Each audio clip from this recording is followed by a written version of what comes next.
Λοιπόν, παιδιά, σήμερα έχουμε τα νέα Sony WH-1006 ή πιο απλά τα Mark 6. Για όσους βαριούνται τα password styles ονόματα της Sony, μπράβο. Αλλά αξίζουν τα 450 ευρώ. Είναι καλύτερα από τα AirPods Max των 550 ή είναι απλά μια καλοστημένη κούρσα θορύβου με νέο μαγνητικό κέντρο.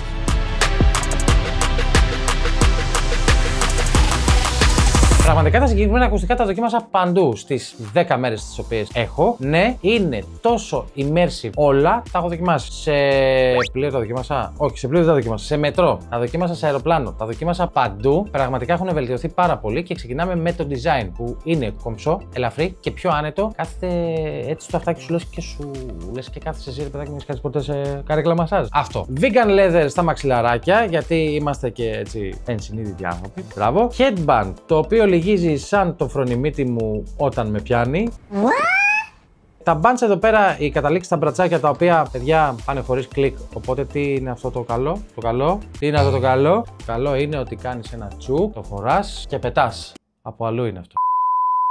Ένα άλλο πραγματάκι που κάνανε εξωτερικά και μου έκανε εντύπωση είναι ότι μπορείς πλέον να ξεχωρίζεις τα κουμπιά χωρίς να χρειάζεται να βγάλεις τα ακουστικά όπως έκανες στην προηγούμενη και στην προηγούμενη γενιά. Το power button το έχουν κάνει προς τα μέσα, το cancel noise και το ambient sound πάλι ξεχωρίζει. Οπότε έχουμε δύο φυσικά κουμπιά, ένα audio jack, Type-C και τα 12 μικρόφωνα γύρω-γύρω. Θα πω αυτά σε λίγο. Επίσης, ναι, διπλώνουν. Παιδιά, μπράβο και στη Sony, γιατί σκεφτήκατε και τους ανθρώπους που τα βάζουν έτσι στο backpack τους. Εγώ είμαι από αυτούς που τα βάζω σε θήκη laptop έτσι, όπως το βλέπεις.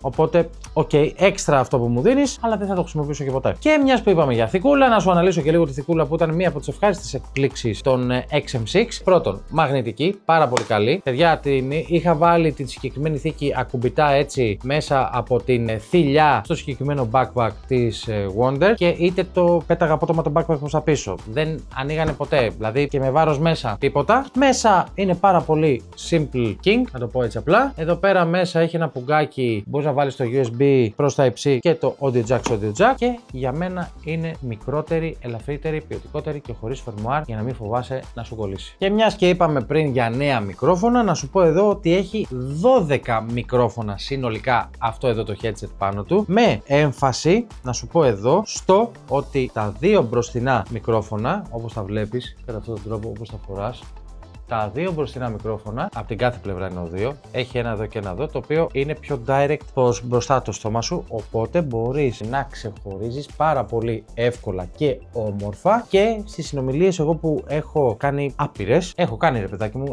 70 με 80 κλήσεις την εβδομάδα, τις κάνω σίγουρα, οπότε ναι δεν μου έχουν παραπονεθεί, ούτε ότι ακούγεται κάτι εξωτερικό θόρυβος, ούτε ότι δεν σε ακούω καλά, ούτε ότι σε ακούω μπουκωμένα, ούτε οτιδήποτε άλλο, οπότε ναι, είναι μια χαρά για μένα και προχωράμε στο επόμενο.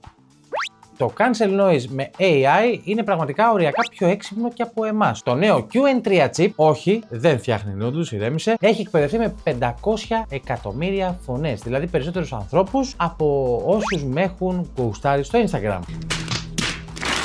Δεν θα πω κάτι για το noise cancel, πραγματικά έχει φτάσει σε άλλα επίπεδα. Έχει φτάσει, ακούω το τίποτα και χαλαρώνω πραγματικά. Τόσο αντίστοιχη και καλή εντύπωση μου έκανε και το ambient sound, θα σου πω σε λίγο. Εκεί που το δοκίμασα σε σχέση με τα περσινά ήταν στο μετρό που πραγματικά ήμουνα μέσα και σε άλλες περιπτώσεις over the air ακουστικών ακούσα έστω και απειροελάχιστα το τρένο επάνω στις δράχες.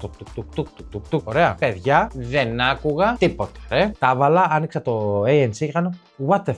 Αυτό τέλος πάντων. Οπότε ναι, πραγματικά σου μιλάω, έχει βελτιωθεί πάρα πολύ. Το ambient sound έχει βελτιωθεί επίσης πάρα πολύ και λόγω του μικρού βάρους του. Αισθάνεσαι ότι δεν φοράς ακουστικά, όντως, και πραγματικά μέσα σε ένα χρόνο, από εκεί που ήσασταν περίπου δευτερότριτοι σε αποδόσεις, να το πάτε τάπα και να είναι σαν να έχετε οριακά AirPods Max Mode μέσα στην εφαρμογή σας. Δεν ξέρω τι κάνατε ρε παιδες. Μπράβο παρόλα αυτά, γιατί πάει ο ανταγωνισμός ένα σκαλί λίγο πιο πάνω. Δηλαδή τσιγκλάς λίγο και καλά κάνεις. Μπράβο Sony, θα πω εγώ εδώ. Και περνάμε στον ήχο. Τα Mark 6 έχουν νέους drivers και το καταλαβαίνεις πραγματικά από το πρώτο σαν νότα παίξιμο μουσικής που έχεις είτε από το Spotify είτε από το Apple Music. Περισσότερο τον μπάσο βέβαια, χωρίς να θολώνει ιδιαίτερα τις μεσαίες και τις υψηλές. Καλύτερη διάβγεια στα φωνητικά και δεν σε κουράζουν για πολύ ώρη χρήση. Να πω εδώ ένα μικρό αστερίσκο, τι με κούρασε κούρασε μέσα εισαγωγικά εμένα. Ότι πρακτικά υδρώνω πάρα πολύ με τα συγκεκριμένα ακουστικά. Θα πρέπει λίγο να το δείτε, γιατί έχετε όλα τα άλλα τούμπανα και αυτό είναι ίδιο με πέρσι. Είναι ίδιο φαινόμενο και εδώ, ίδιο φαινόμενο και στα περσινά. Αν είσαι φαν λοιπόν rock,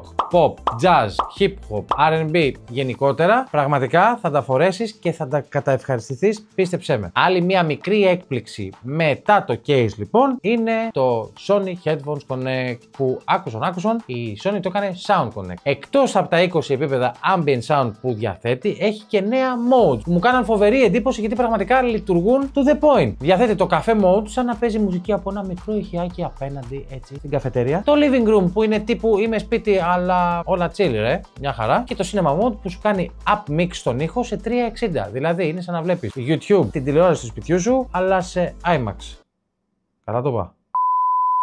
Και πάμε τώρα στο πιο πολυπαιγμένο στα σχόλια. Μπαταρία African Boxer το δοκίμασες? Τι γίνεται? Θα σου πω τα τυπικά πρώτα και θα σου πω πώς το δοκίμασα εγώ. 30 ώρες μπαταρία, το ίδιο με πέρσι. Περισσότερα μικρόφωνα, καλύτερο ANC, το ίδιο με πέρσι. Μην κράξεις για την τιμή, γιατί δίνει όντως την παραπάνω τιμή, δίνει χαρακτηριστικά φέτος. Συνδέεται με δύο συσκευές ταυτόχρονα, δηλαδή δουλεύεις και σε Mac, αλλά δέχεσαι και κλήσεις και σε Android και σε Windows. No problem. Σωστά? Σωστά. Η χρήση που τους έκανα εγώ κυρίως λοιπόν είναι call, video call, πολλά video call μέσα στην ημέρα και call απλά, έτσι, τα οποία δεν τα έβγαλα από πάνω μου. Με βοήθησε το ambient sound ή το speak to chat, το οποίο στην αρχή την ώρα που ανιχνεύει τη φωνή σου και την καταλαβαίνει, τότε σε αυτή την περίπτωση σταματάει να παίζει ό,τι έχει. Βέβαια αυτό είναι λίγο σπαστικό αν είσαι εκτός γραφείου και θες απλά να ακούς μουσική και να κάνεις τα task σου. Οκ, το καταλαβαίνω. Εμένα μου άρεσε πάρα πολύ και αυτό και μου έκανε φοβερή εντύπωση το cafe mode από τα ambient sounds τα οποία διαθέτει μέσα η εφαρμογή. Και φυσικά η νέα διαθέσιμη εφαρμογή που είναι σαφώς ανανεωμένη. Πάμε τώρα σε κάτι που κάνω σε κάθε βίντεο, ειδικά στα τελευταία, δεν ξέρω, κάτι έχει γίνει με τα ακουστικά και μου στέλνετε συνέχεια και σας ευχαριστώ πάρα πολύ, όπως και τη Sony στην προκειμένη περίπτωση. Θα ήθελα όμως, όπως κάνω σε κάθε βίντεο, να προτείνω τις αναβαθμίσεις μου για το Gen 2, παρακαλώ. Πρέπει κάτι να κάνετε με τον καλύτερο ventilation, παύλα αερισμό στα αυτιά. Δεν γίνεται να υδρώνουν τόσο πολύ. Κάτι θα φταίει, βρείτε το. Το touchpad σε κάποια σημεία ακόμα θέλει βελτίωση. Έτσι, το πατάς, αλλά δεν πατιέται όπως θα ήθελες. Μερικές φορές μου κόλλησε και λιγάκι. Δεν θα του δώσω ωστόσο τόσο μεγάλη σημασία, διότι έχω εγκατεστημένο το iOS 26, οπότε μπορεί και από εκεί να υπάρχουν κάποια κολλήματα. Και πάμε να με ρωτήσεις αν αυτό που σου προσφέρει είναι αντάξιο της τιμής του. Θα σου πω ναι, κοστίζει κοντά στα 459 ευρώ. Είναι καλύτερα από τα Bose QC Ultra στο 429 ευρώ. Καλύτερα από τα Sonos Ace στο 450 ευρώ, αν και τώρα έχουν πέσει κοντά στα 350. Οπότε όσον αφορά τα Sonos το αφήνω λίγο στην απέξω γιατί είναι άλλο price range. Δεν θα συζητήσω καν για JBLs και Beats. Τα πετάνε έτσι στη γωνία στο ring, bam, οριακά νεκρά. Και έχουν πιο λογική τιμή από τα AirPods Max που ακόμα μπορείς να τα βρεις μέχρι και 580-600 ευρώ. Δεν μπορώ να καταλάβω τι κάνετε εσείς εκεί έξω, πραγματικά με τις τιμές. Και το κυριότερο, δουλεύουν τέλεια και με Android και με iOS και με Windows και με Mac. Σου δίνουν την αίσθηση ότι, OK, έδωσα λεφτά, αλλά πήρα κάτι premium. Πάμε τώρα στη βαθμολογία που θα κάνω πλέον στα ακουστικά. Άνεση 10 στα 10. Ήχος 9,5 στα 10. Noise cancelling, αν είχε 11 στα 10 θα βάζα. Το application και τα χαρακτηριστικά του λόγω της αναβάθμισης θα του πάω 9 στα 10. Touch controls θα είμαι ειλικρινής, 6,5 στα 10 και τιμή πονάει, αλλά αξίζει. Είμαι ο African Boxer, αυτό ήταν το XM6. Γράψτε μου στα σχόλια αν το έχεις και εσύ. Μέχρι το επόμενο, τα χαρά.